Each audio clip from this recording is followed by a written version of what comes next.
I'm looking at four key actors in this debate to see do or die possibilities here. First of all, this debate is Donald Trump's to lose. He's been telling us he knows how to fix the economy. You can't just say, well, because I would just fix it.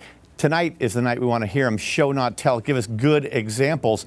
Then you've got to look at Carly Fiorina. She has to do really well at this debate because she was a CEO, so she also should have some very good economic ideas. I'd love it if you actually saw kind of a rapprochement between these two. Imagine a Trump Fiorina all business ticket, but she kind of got the female thing working. Then Ben Carson. Does Ben Carson end up looking way out of his element? And do we end up thinking, you know what? A surgeon has no idea how to rebuild the economy. So I think it's going to be important for him as well. And then lastly, Jeb Bush. Oh, man. What do you do if you're Jeb Bush?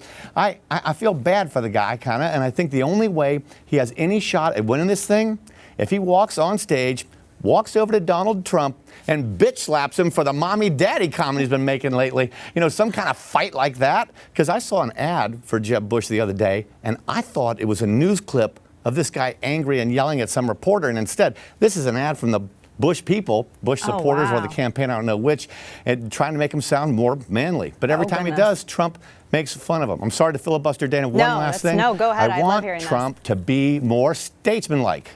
Stop trash talking Republicans. Start trash talking Hillary, for gosh sake. She's the real enemy. I would vote for any one of these guys instead of Hillary, and he ought to say the same thing tonight. Yeah, that's a good point, too. And going back to, because there's some of this I want to revisit, you going back to your remarks as well about Dr. Ben Carson, you bring up an interesting point because this was something that had kind of been discussed. People were wondering about this when he seemed to go silent at the last debate, particularly when the topic diverged to foreign policy issues.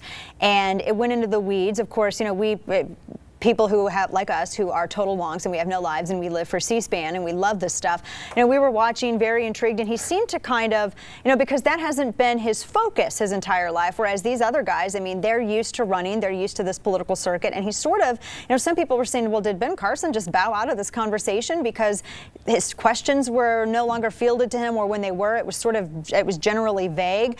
I'm wondering if this, because this is so, it's not just, it's economic and tech issues as well focused. I'm really interested in seeing if he keeps his second place status after this.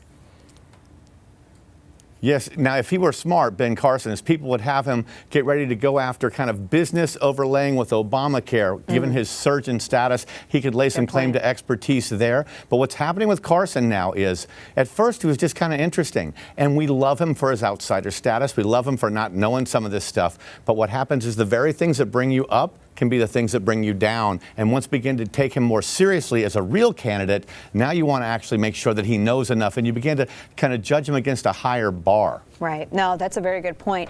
And in terms of Donald Trump, I'm wondering if anything, because this is all economic, if anything related to eminent domain is going to be brought up this evening. There's been some growing criticism over his past support and current support. He's talked about it just a few weeks ago over the Kneale decision, and he was involved in that. How is that going to pan out? Do you think that's going to come up tonight? I pray it does not.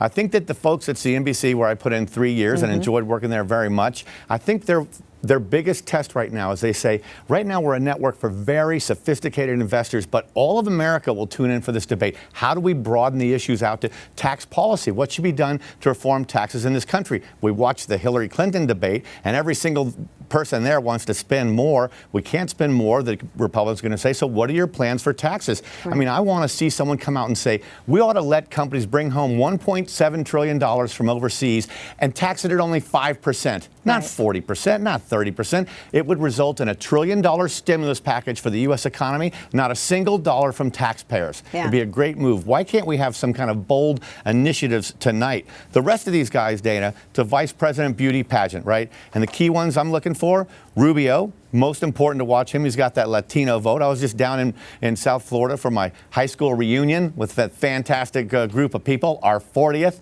And to hear some of the Latino friends down there I talked to, they think Rubio is too young. So clearly he's looking at more of a vice president possibility. Christie, you've got the New Jersey. He's interested.